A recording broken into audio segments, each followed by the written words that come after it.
Hey everyone, welcome back to my channel. Today we are doing another K-12 themed video. Ever since I've seen the film, this is something I've wanted to do where I just sort of share my feelings on the movie and what I think about certain songs and messages that I personally got from her lyrics and just from the visuals and everything. But first, I have something that was supposed to be part of the original K-12 CD bundle video that I did a couple weeks ago, and it is the rainbow socks. I just got these delivered to me yesterday, and apparently, I guess the production team didn't like the socks or something, so they remade them, and I don't know, it just took a little bit longer to get these socks to the people who ordered them. I have not opened them out of this package, so I think we'll do that real quick before we get started.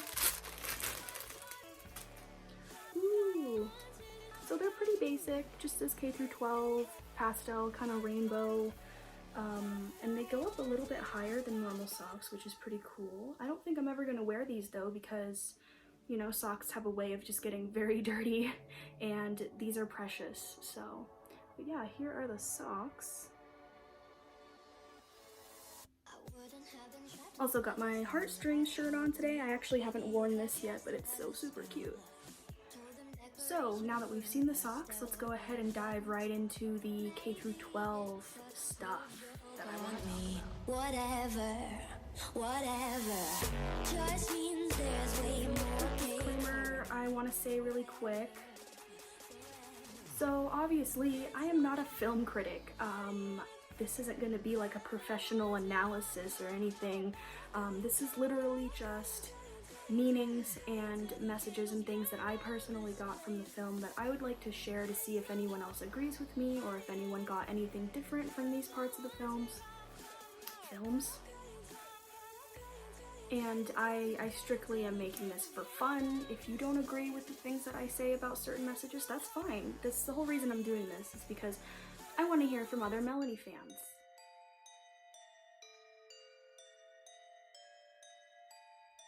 So section 1 is going to be going over the different songs in the film, in the musical, and messages that I got from them or things that I found noteworthy about them.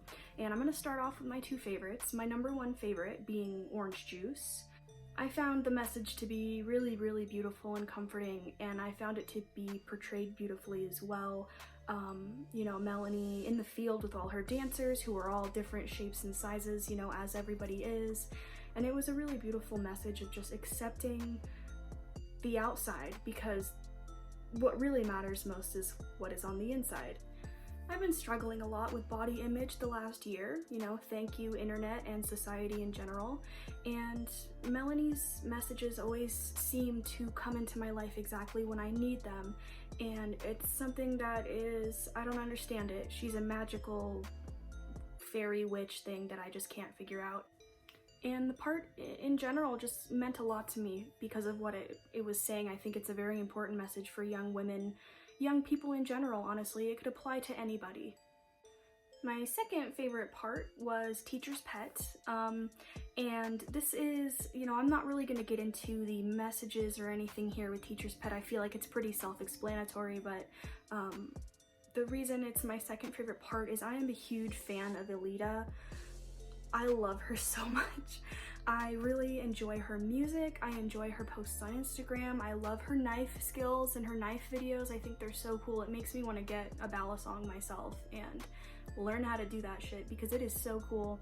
So I was very excited to see her character Angelita use her knife skills in the movie. I was so excited in the theater. I was just like, yes, yes, bitch. Like, it was just a really cool touch that she could take something personal from her own self and insert it into a character, and it just looked really cool, and I don't know, it really made that whole scene for me, like really, honestly, just to see her do her thing was really, really cool. So now that we have mentioned my two favorite parts, we're gonna go back a little bit and kind of go in order of the different songs. I'm not going to go through every single one because that would take up a lot of time, but I'm going to go over some parts that I found noteworthy and what I think they meant. So the opening scene was really beautiful, really exciting, especially as a Melanie fan. It sort of, to me, felt like a really warm hello and welcome back into Melanie's world after her being absent for so long, creating this masterpiece for us.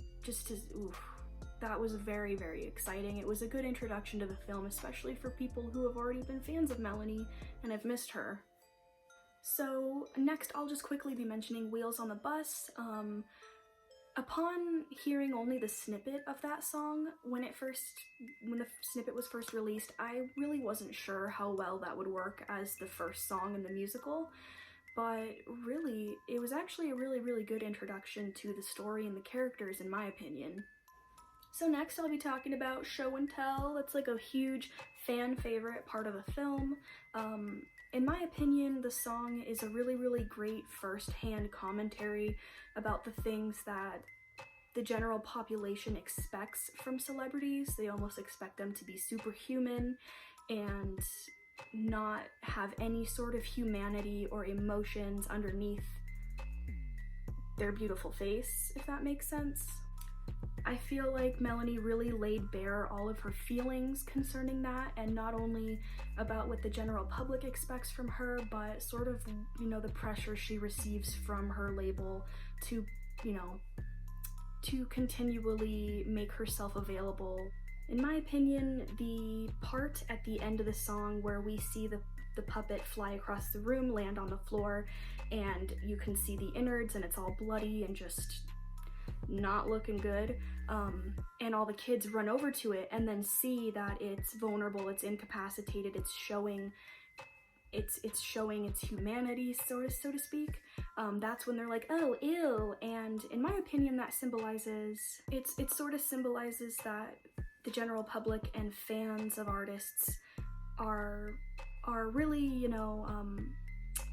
loving and accepting of the person when they're performing and when they're giving content away, when they're releasing content and performing and singing for the entertainment of them and others. But as soon as the artist wants to show any vulnerability, any of their true feelings, and humanize themselves, that's when people sort of shy away and don't want to let them do that. They don't want their favorite artists to be humanized. They want to sort of keep them in this little bubble where they have an idea of who and what they are, and they don't want to hear their real feelings and emotions. They don't want their favorite artists to share that. I really feel like this is true for a lot of fans.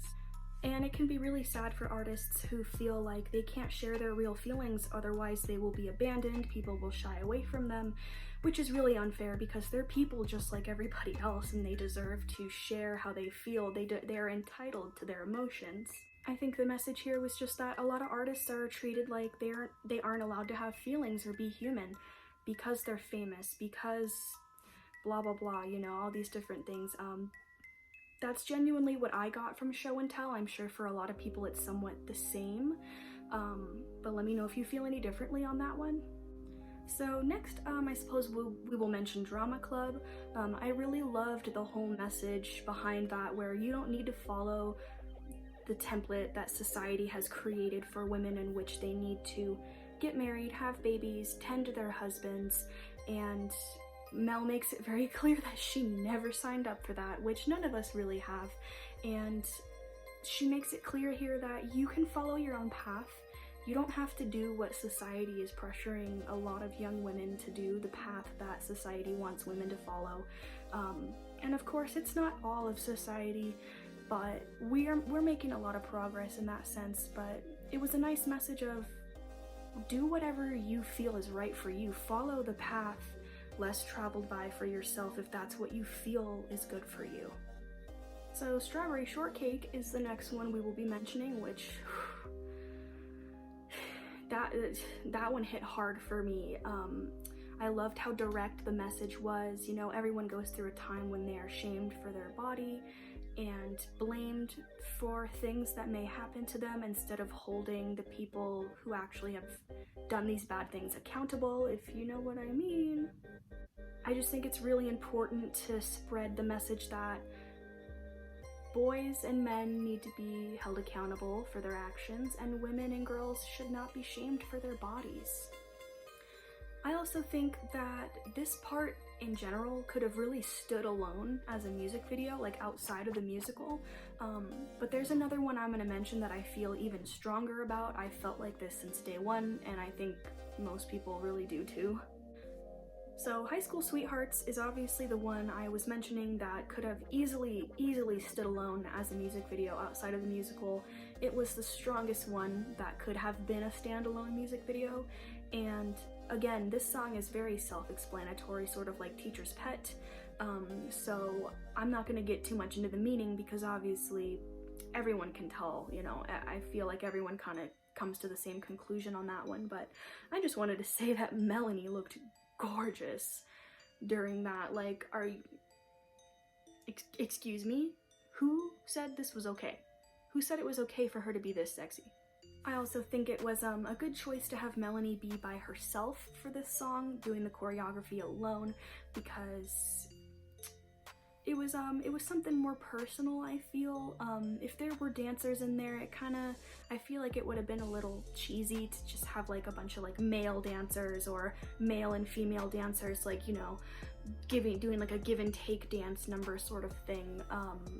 So yeah, I think it was a really good choice to have Melanie be by herself. People gonna say that if you need a break, someone will take your place. People gonna try to tell you that you're fine with dollars in their eyes.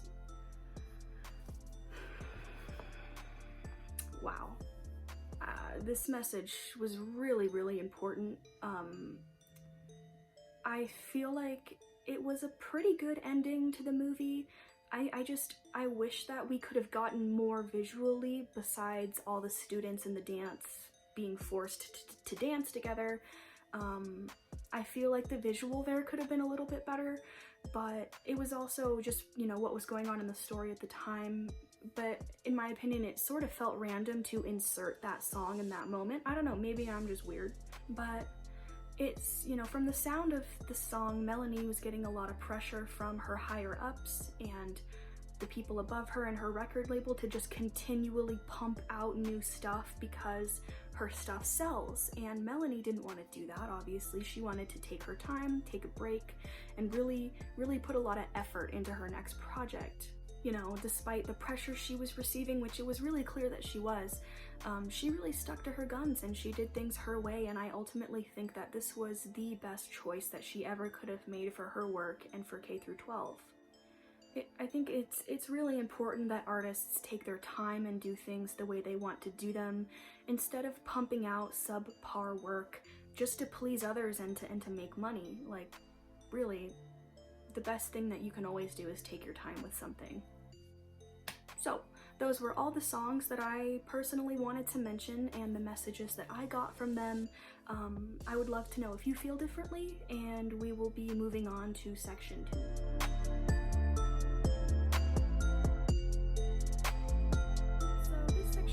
Be smaller points and thoughts that I had, you know, over watching the film and rewatching it. I've watched it now probably about 10 times, and I watched it again to create all of my notes, just be prepared for this video. Melanie certainly didn't shy away from the social climate that we have in the world right now. Everything's very social and PC and just kind of tense right now, and it has been for a long time. And I sort of feel like some of the messages and points that she wanted to present in the film, while they're important, they were somewhat abrupt and put very bluntly, but at the same time, sometimes that's better than just beating around the bush. Sometimes messages need to be direct, and it's better to be direct. I just feel like maybe for a few of them it was just a little bit too direct. But that's not necessarily like a terrible thing. It's just something I kind of think. Some of the messages were just like bam, right in your face, and I was like, okay. Another point I would like to make, or not point, but a thought I had, was Melanie did really well for her first like role as like a lead actress. I mean, you can say she's had other little acting roles because she literally made a music video for every single song on Cry Baby, but this is very different because she had a lot of face time, a lot of the shots are of her, she had a lot of dialogue and stuff, and I think she did really well. I feel like I feel like her and the actress who played Kelly were probably the strongest actresses in this whole film. And another thing, Kelly was hilarious and she was played perfectly, like just period. Like that's all I have to say about Kelly. One thing that's really cool to see, or that has been cool to see, is how far Melanie's come with her dancing. You know, everyone knows kind of how her dancing used to be back in the Crybaby era. Just a little bit raw, a little bit, you know, in the moment, just like her doing whatever. But it's really cool to see her do like actual like choreography now, and you can tell she's been working really hard on it. Obviously, we've all seen in her Instagram stories, so that was a pretty good clue that K-12 was gonna have some amazing choreography, which it did.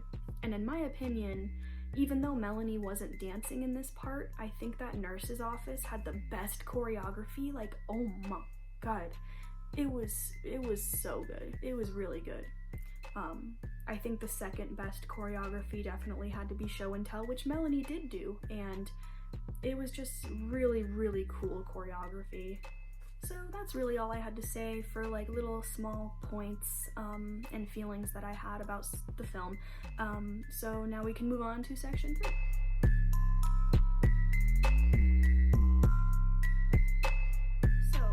Section 3, final section. These are my final thoughts on the film overall. And the first one I will say is, overall, this film was definitely worth the wait. It was very well done, especially for being Melanie's first film. I have heard, according to Melanie, there's going to be 2 more films, 2 more albums in the coming years that she's working on, and it just makes me excited to see how far she's going to come as a director and a writer and an actress and all these different roles that she steps into and somehow nails. Like, this woman's talent never ceases to amaze me. The next one I will say is, I wish that the film could have been a little bit longer and with more dialogue. Really, my favorite parts of the movie a lot of the times were the dialogue, just because it was cool to see Melanie acting. I don't know how else to say it. So I was a little bit sad there wasn't as much dialogue as I was hoping for, but I understand the restrictions with time and money that they had and were working around, and overall it was still really good. The final thing I'm gonna say is the cliffhanger ending was somewhat disappointing after a 4-year wait. To have a cliffhanger ending was just a little bit disappointing and also worrisome, because it's like, well, wait a minute, how long are we gonna have to wait for the next movie to see what Crybaby decides to do? But at the same time, it also has me really anticipating her next projects, which I feel like that was done on purpose to get us really ready for the next ones, to have us like really even anticipating the next ones even more than we anticipated K-12. Oh. If you watched this video, thank you so much. I'm sure it's a million years long. I apologize for the background, the way it looks. By the time you see this video, I will no longer be in this house. I will be moving to a completely new state and starting a little adventure there. So, yeah, I apologize for the random crap everywhere. And let me know what you think about the things that I had to say. I want to know your thoughts on the film. I want to know what you thought about certain messages. Literally anything and everything that you feel or think about the film. I would love to hear it. That's why I've shared this video with you guys, because I've just been dying to talk about K-12 with anyone who will listen and talk to me. So I'm so bad at outros, but again, thank you so much for watching. I really appreciate it, and make sure when the bell rings that you are in your assigned seat. See you next time.